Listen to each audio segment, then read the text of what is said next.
ముధోల్ గ్రామంలో సేవ, మానవత్వం, అభివృద్ధి ఈ మూడు పదాలకు ప్రతిరూపంగా నిలిచిన వ్యక్తి గంగమణి గడ్డం సుభాష్. సమాజ సేవకు అంకితమైన ఈ వ్యక్తిత్వం ఇప్పుడు తన సతీమణి ద్వారా సర్పంచ్ ఎన్నికల్లో మరోసారి ప్రజల సేవ కోసం ముందుకు వస్తోంది. శుక్రవారం జరిగిన ఇంటింటి ప్రచారంలో సుభాష్ గారి మానవత్వపూరిత సేవలను ప్రజలు మరోసారి గుర్తు చేసుకున్నారు. గతంలో ఉప సర్పంచ్గా పనిచేసిన సమయంలో గ్రామంలో నాణ్యతతో అభివృద్ధి పనులు చేపట్టి ప్రజల మనసు గెలుచుకున్నారు.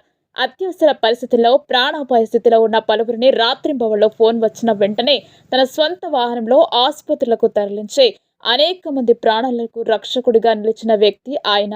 ఈ సేవలను గుర్తించిన మహారాష్ట్ర రాష్ట్ర సంస్థలు సుభాష్ గారికి సమాజ్ భూషణ్, సమాజ్ విభూషణ్ అవార్డులను అందజేసి సత్కరించాయి.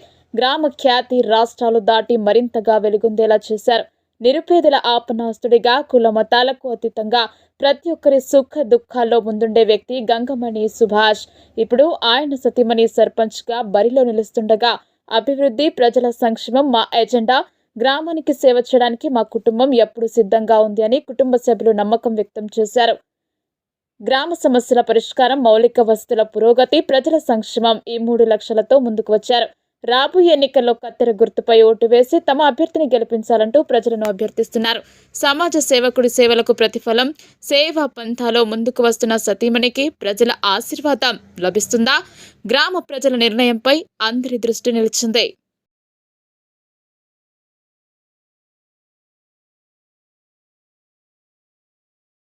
జరిగింది. అవార్డు కూడా తీసుకున్నాను మహారాష్ట్రలో కూడా. ఇక్కడ కాకుండా కూడా ఈ కలెక్టర్ గారి చేతుల మీదుగా, మంత్రి గారు ఐకిరెడ్డి గారి చేతుల మీదుగా, మరియు మహారాష్ట్ర మాజీ ముఖ్యమంత్రి అశోక్రావు గారి చేతుల మీదుగా సమాజ్ భూషణ్ అవార్డు తీసుకోవడం జరిగింది. మళ్ళీ నాందేడ్ జిల్లాలో వెంటనే ఒక నెలకి సమాజ్ విభూషణ్ అవార్డు కూడా తీసుకోవడం జరిగింది నా సేవలను గుర్తించి. మహారాష్ట్ర వాళ్ళకి కూడా ఇక్కడ గవర్నమెంట్ హాస్పిటల్లో మనము శస్త్రచికిత్సలు చేయడము, డెలివరీలు చేయడము అలాంటివి చేశాము. ఆ సేవలను గుర్తించి నాకు ఈరోజు మా ముధోల్ గ్రామస్తులు సర్పంచ్ అభ్యర్థిగా గంగమణి గడ్డం సుభాష్ను బలపరచడం జరిగింది. వారు అత్యధిక భారీ మెజార్టీతో గెలిపిస్తారని నేను కోరుకుంటున్నాను.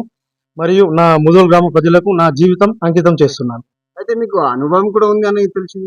అవును, అనుభవం ఉంది కదా. ఇంతకుముందు నేను పోయినసారి నా ఉప సర్పంచ్ పీరియడ్లో దాదాపు 1 ఇయర్, ఎందుకంటే అవిశ్వాస తీర్మానం పెట్టి నా వార్డు మెంబర్లు నన్ను ఎన్నుకోవడం జరిగింది. ఆ 1 సంవత్సరంలోనే దాదాపు నేను 70 లక్షల పని చేయడం జరిగింది. ఎందుకంటే ఆ పని చేసిన సేవలను గుర్తించి కూడా నాకు మంచి అనుభవం ఉంది. ఇంకా రాబోయే రోజులలో ప్రతి ఒక్కటి హాస్పిటల్ పరంగా కానివ్వండి, ఇలా మా ముధోల్లో పోస్ట్ మార్టం లేదు, పై అధికారులతో మాట్లాడి పోస్ట్ మార్టం కూడా ఒక నెలలో, ఎందుకంటే సామాన్య ప్రజలకు ఏదైనా డెడ్ బాడీ తీసుకుపోవడం కానివ్వండి, బైన్సాగా తీసుకుపోవడం ఆర్థికంగా బాగా ఇబ్బందులు అవుతున్నాయి. దాదాపు ఆ కేసులలో కూడా మా గ్రామ సోదరులు, యువకులు చందాలేసి మరీ తీసుకుపోవడం జరిగింది. అది కూడా అలా జరగకుండా ఒక నెలలోని ఇక్కడ మేము పోస్ట్ మార్టం స్టార్ట్ చేపిస్తడం జరుగుతుంది. ఇంకా పై అధికారులతో మాట్లాడి శస్త్రచికిత్సలు ఏదైనా డెలివరీలు కానివ్వండి అవి కూడా చేయించడం జరుగుతుంది.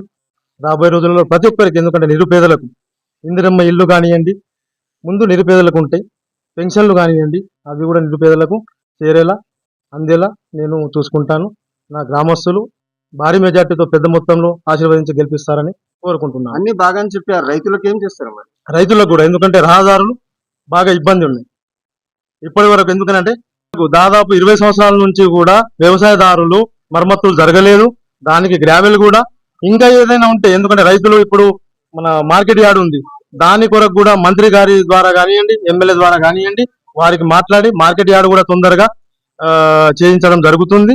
ఇంకా ఏదైనా ఇప్పుడు, ఎందుకంటే సోయా కొనుగోలు కేంద్రం కానివ్వండి, వరి కొనుగోలు కేంద్రం కానివ్వండి అలాంటివి కూడా చేయడం జరుగుతుంది వారికి ప్రతి ఒక్కటి. ఎందుకంటే ముధోల్ టౌన్ మేజర్ గ్రామ పంచాయతీ కాబట్టి ఏదైనా విత్తనాలు కానివ్వండి, మందులు కానివ్వండి వారికి ముందు అందే విధంగా నేను అధికారులతో మాట్లాడి ప్రయత్నం చేయడం జరుగుతుంది.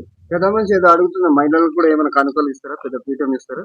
కానుకలేంది ఇక మహిళ, ఎందుకంటే వాళ్ళకు ఏదైనా పెన్షన్లు లేకుంటే కూడా ఇప్పటి వరకు. నేను సర్పంచ్ అభ్యర్థే కదా. అవునవును, ఎందుకంటే పెన్షన్లు లేవు కదా. దాదాపు 12 సంవత్సరాల నుంచి లాక్ ఉంది ఆన్లైన్. ఆ పెన్షన్లు కూడా ఇప్పించడం జరుగుతుంది. ఎందుకంటే వింతంతులు ఉన్నారు, ఓల్డేజ్ వాళ్ళు ఉన్నారు, వారికి కూడా. ఇంకా మహిళా సంఘాలకు ఏదైనా అభివృద్ధి పరచడానికి కూడా నేను దానికి ముందు ఉంటాను. ఎందుకంటే గవర్నమెంట్ మన ఇప్పుడు తెలంగాణ ప్రభుత్వం ఏంటంటే జీరో వడ్డీతోని వాళ్లకు సంక్షేమ పథకాలు అందేలా చేస్తుంది. అది కూడా నేను ప్రయత్నం చేస్తాను, నిరుపేదలకు అందేలాగా. సరే వైద్యం కోసం చాలా సేవ చేసిన మరి మా పోరగాళ్ళు కూడా ఉన్నారు, ఏం చేస్తారన్న? పిల్లల నిరుద్యోగులు ఉన్నాము. యువకులకు కూడా ఏదైనా కుట్టి పరిశ్రమలు ఏదైనా ఉంటాయి కదా, ఫ్యాక్టరీలే కానివ్వండి, ఏదన్నా కూడా ఇక్కడ పెడదామంటే కూడా దానికి స్థలం సేకరణ నేను నాతో అయ్యేంత వరకు మట్టుకు వాళ్లకు స్థలం చూపించడము.